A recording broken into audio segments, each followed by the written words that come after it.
This video is brought to you by Dr. Kristen R. Bromley's Guitar Method Book Series and Online Music Academy. Hi, I'm Dr. Kristen Bromley. Welcome to my online academy. It's so great to have you joining me here in these online lessons. This is lesson 5 in this series that is all about strumming patterns and strumming principles. So we're just going to dive right in. In this lesson, we're looking specifically at 3/4 time. So the fundamental strumming patterns that happen in 3/4 time. And we'll create a little variation here and there. So it's going to be great. We're just going to dive right in. Of course, this builds on what we've been doing in the last couple lessons. In the last lesson, we actually looked at 2/4 time. In the lesson before that, so lesson 3, I looked at the foundational, fundamental strumming patterns and some variations for 4/4 time, using a combination of quarter notes and eighth notes, which is where most of our strumming patterns actually happen. On the guitar, that's where we're creating sort of the groove. And as you know from lesson 1, that the purpose behind the strumming pattern is to create the groove or a piece of the groove. So it depends on if we're playing in a band and there's other instruments in the rhythm section that are helping contribute to the groove as well. We might not be playing the whole groove, although most of the time when we're just strumming and singing or playing with a few friends on guitar or whatnot, we're playing the entire groove in our rhythmic playing with our strumming and those chords. So important.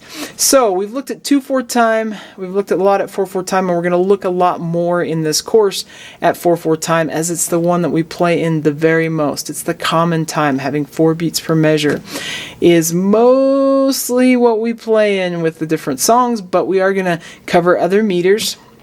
And sometimes we play in 3/4 time. So kind of connecting us to what we did in 4/4 time with quarter notes and eighth notes, we're going to look at those most foundational strumming patterns in 3/4 time, and then a little bit of variation there. So I'm going to start off with this first one up on top. It goes down, down, up, down. 1, 2, up, 3. 1, 2, up, 3. From the numerous students that I've taught over the last 20-ish years of teaching guitar, I will say 3/4 time can throw us off as we start with it because of that odd number of beats. We're really used to even things, like when we're walking right, left, which is the most probably rhythmic thing that we constantly do. Our heartbeat has a rhythm to it, but when we're walking right, left, we're usually walking at a pace in a very even fashion, and we're used to sort of that even feel. And now we're creating a feel, a time feel that has an odd number of beats. So it's like walking right, left, right, left, right, or something. It feels very odd. So it can help to sort of count as we're first learning a strumming pattern. We can go down, down, up, down, down, down, up, down, and then think 1, 2, up, 3, 1, 2, up, 3, 1, 2, up, 3. So when we insert it into a chord progression or into a song, we can sort of keep track of how many measures we're playing. I'm going to go ahead and plug it into this chord progression I have up here on the board. G, E minor, C, and D. Such a great chord progression. 1, 6, 4, 5. Lots of songs are written with this chord progression. So plugging it in here, 1 measure per chord, we'd have 3, 2, 1, G, E minor, C, and D, G, E minor, C, and D.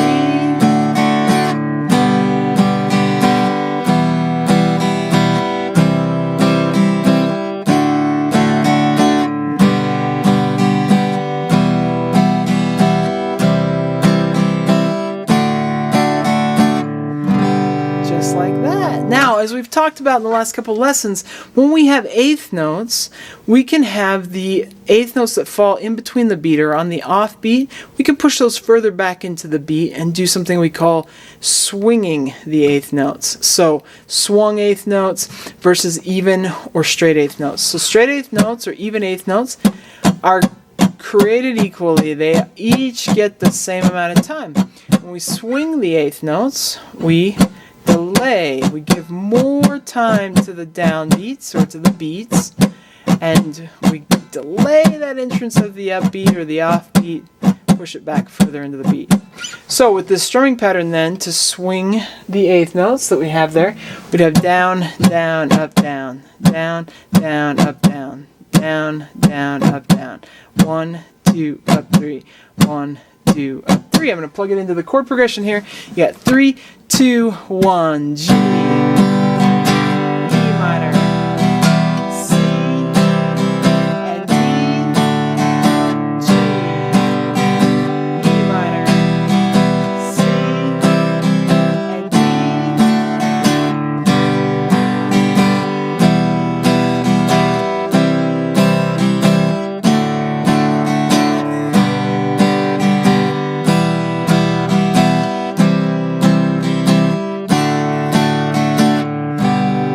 So, just like that. And that strumming pattern is a great one to use in a lot of different songs, a lot of different styles. Pretty classic. Another one with a slight variation from that has 2 eighth notes on beat 3, gives us an extra up strum. So 1, 2, up, 3, up, 1, 2, up, 3, up, 1, 2, up, 3, up, 1, 2, up, 3, up. If I plug that into our chord progression, we'd have 3, 2, 1, G, E minor, C, G,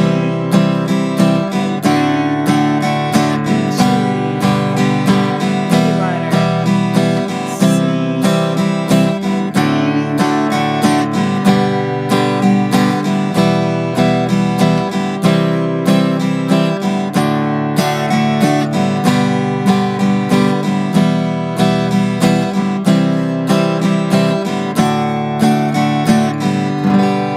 and with swung eighth notes, we'd have 1, 2, up, 3, up, 1, 2, up, 3, up, 1, 2, up, 3, up, 1, 2, up, 3, up. So with the chords, 3, 2, 1, G, E minor, C, D,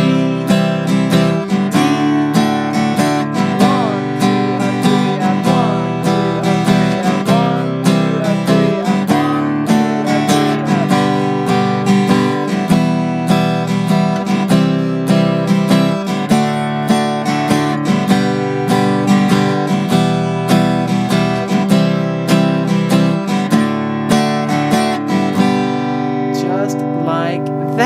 So, we know from the previous lessons, or if you've been there, if you haven't, it's okay. There's 4 things that contribute to a strumming pattern. And so we get lots of variations because of these 4 things. The first thing is the meter. Right now we're working on 3/4 time. So that feel of having 3 beats per measure that are subdivided by 2 eighth notes. In the case of there being 3 beats, 3 quarter notes, and then subdivided by those eighth notes. It's sort of a mouthful. But the meter. Second thing is the actual rhythm. And so we've got rhythms up here on the board. We've worked on a couple of them. The third thing is the strumming direction. And we could change up the strumming direction with these. And that would change how the strumming pattern feels. If I do all down strum on that last one, G,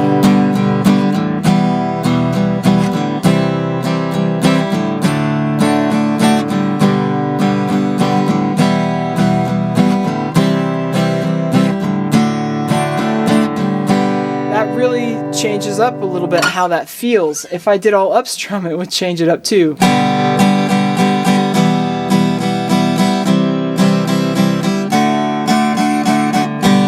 If I did one of those things and swung it,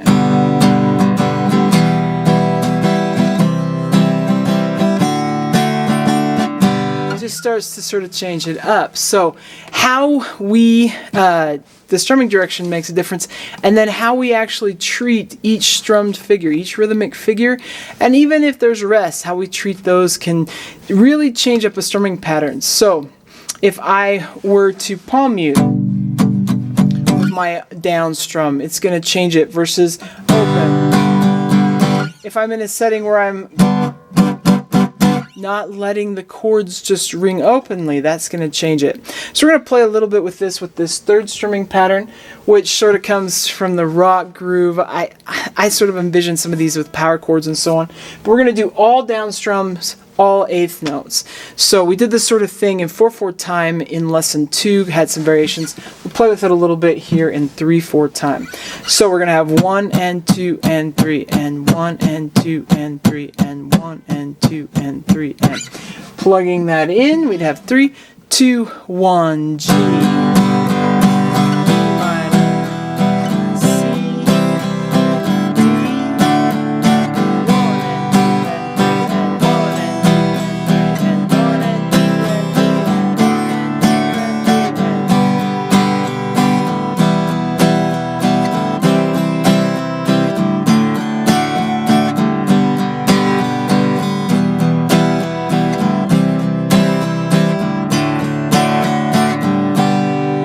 If we alternatively controlled those open strings, and there's so many on a lot of these chords, especially the G, the E minor, and the C has some.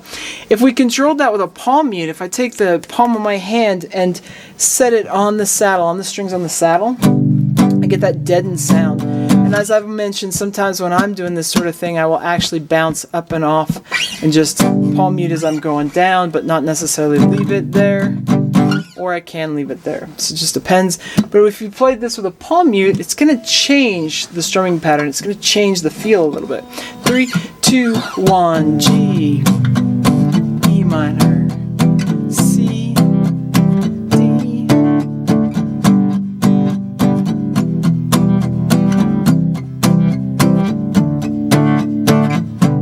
Now, if we do some accenting, I'm kind of accenting 1, 2, 3.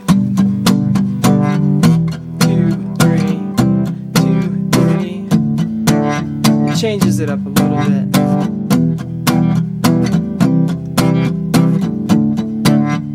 You can do this with the power chords. Do it open, and I'm going to strum a little bit harder on beat 2.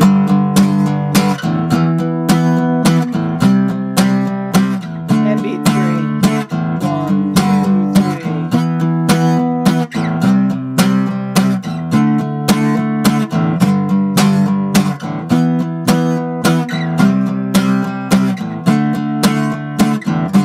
Fun, I could palm mute that.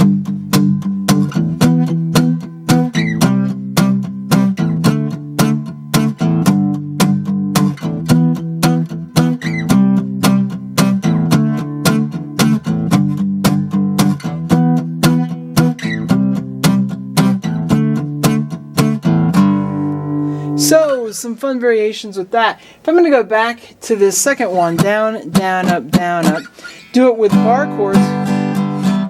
And when we're doing bar chords, I can hold it down and let it ring over. Or I can change it up.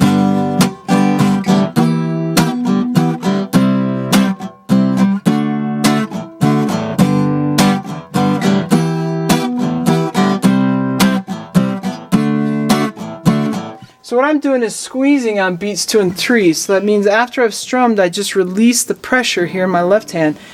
Deadens it so it's not ringing over. So it just makes it, deadens that ringing.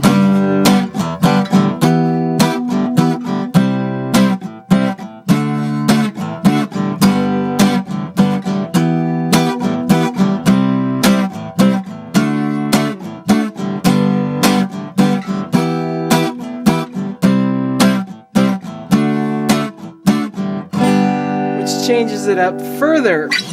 Now, one last thing I want to mention with 3/4 time is sometimes at a faster tempo, we'll actually feel it in 1. Like we have 1 beat per measure subdivided by a group of 3. So sort of tripletized.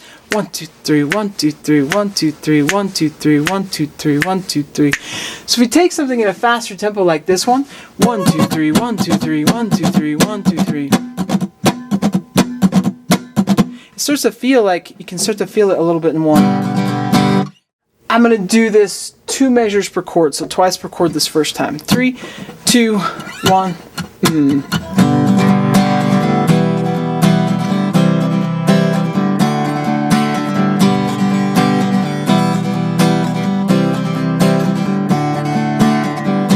So it starts to feel like it's in 1 because it's going so fast. I have to take my right hand and do most of that strumming right in the wrist. The faster we go, the tighter the strumming.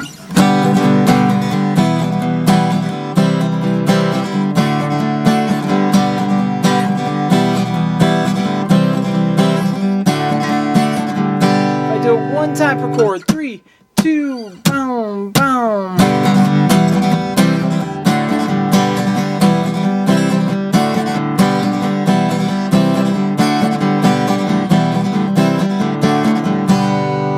Yeah. So that's something that you sometimes run into when things are in 3/4, but it starts going fast. We're just really filling it in 1, 1, 2, 3, 1, 2, 3, 1, 2, 3, sort of in that tripletized feel. Pretty cool. Some fun variations for 3/4 times, some real foundational strumming patterns, and some other variations that can be played with as well. It's super fun, as I've mentioned before, to sometimes superimpose a different feel on top of a song. So superimpose sort of that rock feel with those power chords, or superimpose that with the actual chords. You can change up the feel of a song as something really fun to sort of make it our own. And then, of course, these all exist. These types of time fills exist in lots of songs that are out there. So, great stuff. Hope you're having fun playing the guitar. Keep at it. These lessons, until we get all the way through this series, are coming out on Mondays, Wednesdays, and Fridays. So I hope to see you back in a couple days. And of course, we have other lessons that come out on the Academy on Tuesdays, Thursdays, and Saturdays. So on Tuesdays, we've got technique tidbit lessons usually. On Thursdays, we have Theory Thursdays, so fretboard theory lessons usually. On Saturdays, we're running sometimes different lessons for various mini courses. At the time of this lesson, we're finishing up a course on flat picking, so that's happening. But various things happen on those Saturday lessons as well. So lots of great lessons, and of course there's hundreds of lessons on the channel. You can check out playlists and find other things too. There's one on finger picking that sort of would be a counterpart to doing some strumming. So cool stuff. Have fun, take care, and we'll see you again. If you found this video helpful, please hit the like button and subscribe to the channel. For more in-depth lessons and to progress through a free guitar course, check out my Guitar 101 series on YouTube and my guitar method books, which all come with access to hours of in-depth video lessons. You can find more information about me and my products at KristenBromley.com. Take care.